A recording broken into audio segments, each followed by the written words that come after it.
I want to bring in Republican Congressman Mark Green of Tennessee.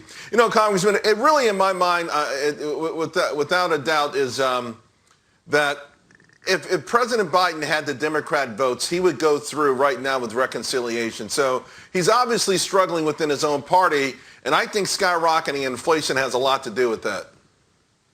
Yeah, no doubt. Thanks for having me on, Charles. The $2.26 trillion that they were initially talking was very little infrastructure and a whole lot of Green New Deal power grab.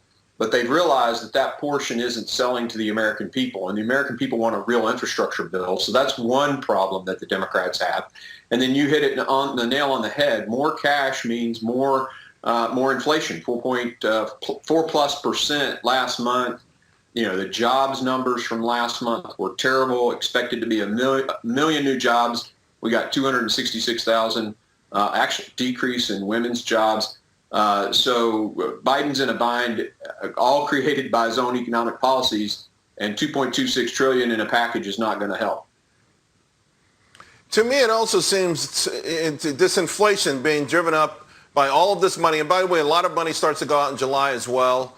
And people who do work, people who are working, who are fortunate to have a job and willing to go work, are still going to the same grocery stores as someone who may be getting checks from the federal government, all that helping to drive up the cost. To me, that also drives a wedge in our country and foments, sort of frustration. I think it may be great for the Republican Party in the midterm election, but it's not great for us as a nation, is it? No, it really isn't. You know, I was talking to a business owner, actually manufactures wigs in Memphis, Tennessee.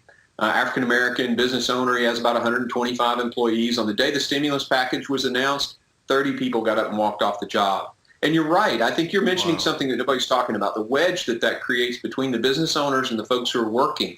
Art Laffer got it right. If you pay people not to work and you tax people who are working, don't be surprised when a lot of people aren't working.